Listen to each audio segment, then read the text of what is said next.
Hello guys, मैं हूं mister ocean और आज हम लोग भारतीय राजनीतिक चिंतन में विचार और संस्थाएं इस बुक के एक चैप्टर के बारे में डिस्कस करेंगे। इसका एग्ज़ाम अगर मैं ये बताना चाहूँगा कि 17 दिसंबर को है, तो इसकी हमें प्रिपरेशन जल्दी ही करनी पड़ेगी। तो चलिए इसके एक चैप्टर के बारे में बात करते हैं। इसका जो फर्स्ट चैप्टर रहेगा वो आएगा प्राचीन भारत में शासन कला। वैसे तो इसके अंदर बहुत सारे लोगों के बारे में बताया गया, लेकिन इसके अंदर जो मेन क्वेश्चन आएगा वो सिर्फ कौटिल्य के बारे में आएगा। मैंने इसके ऊपर के कुछ क्वेश्चन के बारे में मैंने बता रखा है कि किस तरीके से कौटिल्य द्वारा अर्थशास्त्र में प्रस्तुत सप्तांग सिद्धांत पर प्रकाश डाली। ये क्वेश्चन आ चुका है। जी हाँ, राज्य के सिद्धांत पर कौटिल्य के विचारों की विभिन्न विवेचना की, ये क्वेश्चन भी आ चुका है। भारत में प्रशासन कला के बारे में बताइए, और ये क्वेश्चन भी आ चुका है। इसलिए ये चैप्टर इंपॉर्टेंट है। और कौटिल्य ये तो अपने आप में बहुत राजनीतिज्ञ था। तो चलिए इसके बारे में हम थोड़ा जान लेते हैं। पहले हम लोग इसका इंट्रोडक्शन देखते हैं। हमारे प्राचीन भारत में लगभग बहुत सारे राजवंश हुए हैं, बहुत सारे साम्राज्य हुए हैं, और उन्होंने अपना अपना शासन को प्रारंभ किया। ठीक है, तो इसमें से जो सबसे मेन जो था वो हमारा किंग होता है, जिसका काम क्या होता है? प्रजा की भलाई करना, उनकी रक्षा करना। ठीक है, सेम काम जैसे उनका था। तो अब हम थोड़ा सा और आगे पढ़ते हैं। इसके अंदर मौर्य साम्राज्य के द्वारा शासन का केंद्रीकृत स्वरूप विकसित हुआ, जिसे कौटिल्य के अर्थशास्त्र के नाम से जाना जाता है। इस काल में राजस्व संग्रह, सैन्य संगठन, कूटनीतिक और न्याय प्रणाली अत्यधिक संगठित थी। भारत की शासन प्रणाली धर्मशास्त्र और नीतिशास्त्र पर आधारित थी। यह प्रणाली सत्ता और शक्ति को समाज के कल्याण और सांस्कृतिक प्रगति से जोड़ती थी, जिसका उद्देश्य समाज में न्याय, समानता और नैतिकता की स्थापना करना था। ओके, नेक्स्ट शासन कला। अब देखिए जो चैप्टर रहेगा तो उसका जो मेन वर्ड रहेगा शासन कला, हमें उसके बारे में थोड़ा डिफाइन करना पड़ेगा। तो ये तो हमें रखना ही पड़ेगा। ठीक है, शासन कला का उस टाइम पे क्या लग सकता है कि एक तरीके से राज्य का सुचारू रूप से संचालन किया जाना, जिसमें न्याय प्रणाली, प्रशासनिक ढांचा, कूटनीति और सैन्य संगठन जैसे महत्वपूर्ण तत्व शामिल होने चाहिए। अब देखो, न्याय प्रणाली का मतलब कि अगर कोई कुछ जुर्म कर रहा है, कोई अपराध कर रहा है, तो उसे किस तरीके से ये सजा देनी है। प्रशासनिक ढांचा मतलब सबसे ऊपर किंग होगा, उसके बाद उसके मंत्री, फिर उसके बाद सेनापति। तो इस तरीके से उसका ढांचा था। कूटनीतिक मतलब हर चीज़ का मतलब हर किसी का हल, हर किसी घटना का हल या हर किसी बात का हल सिर्फ लड़ाई नहीं होता, उसे कूटनीति तरीके से हल करने के लिए हमें सोचना चाहिए, जैसे कूटनीति का नाम दिया गया। चलिए ओके, नेक्स्ट है अर्थशास्त्र, जो हमारा मेन पॉइंट है। पहले मैं कौटिल्य के बारे में बता दूं, जिसको ये बात बतानी है। कौटिल्य ये मौर्य साम्राज्य की स्थापना में इसका बहुत बड़ा योगदान है। चंद्रगुप्त मौर्य के ये महामंत्री थे। इन्होंने अपनी शिक्षा तक्षशिला में पूरी की थी, और नंदवंश के नाश का कारण यही बने थे।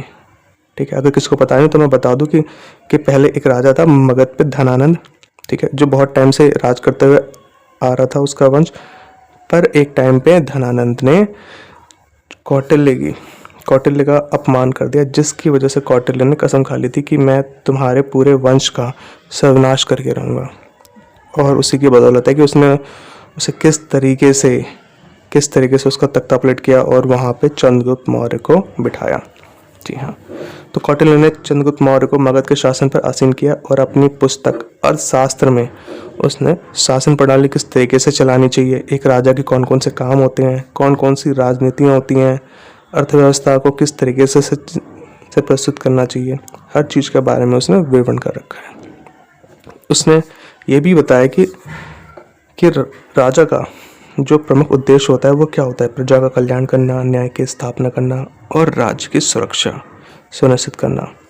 ठीक है, और इसी के साथ साथ राजा को केवल शक्ति का प्रयोग करके केवल सत्ता के विस्तार के लिए ही नहीं, बल्कि प्रजा के जीवन स्तर को सुधारने के लिए भी आगे आना चाहिए। जाहिर सी बात है, अगर वो इतना ज़्यादा टैक्स ले रहा है तो कम से कम उसकी प्रजा तो ठीक रहनी चाहिए।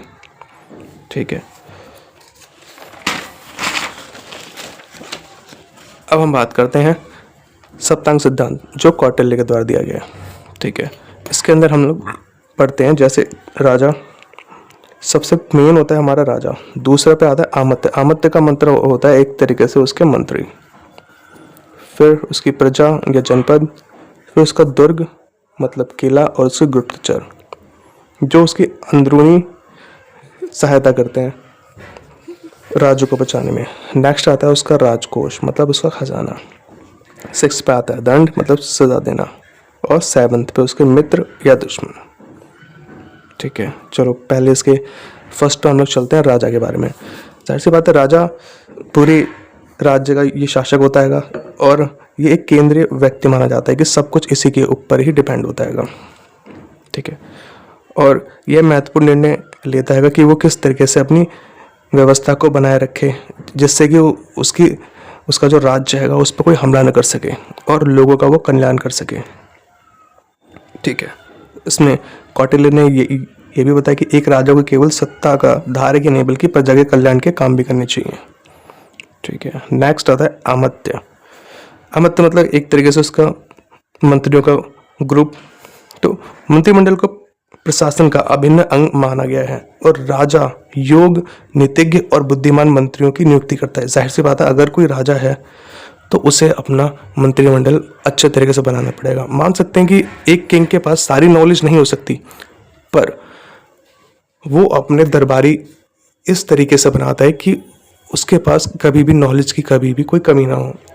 अगर मैं एग्जाम्पल लूँ, राजा अकबर था, ठीक है, वो 13 साल की उम्र में राजा बन गया। उसे पढ़ने लिखने का इतना कुछ मौका नहीं मिला, पर उसके पास बहुत सारे ऐसे मंत्री थे जिनके बारे में आज भी किस्से कहे जाते हैं, जैसे बीरबल, राजा टोडरमल, मान सिंह, और भी काफ़ी सारे लोग थे। ये इतने ज़्यादा बुद्धिमान थे जो उसकी हर समस्या का हल निकाल लेते थे। तो वैसे ही एक शासन संचालन में मंत्रियों की जो आवाजाही है या जो उनके जो विचार है वो बहुत मायने रखते हैं। ठीक है, एक कुशल मंत्रिमंडल विपरीत परिस्थितियों में भी राजा को उचित मार्गदर्शन प्रदान कर सकता है। इसलिए शासन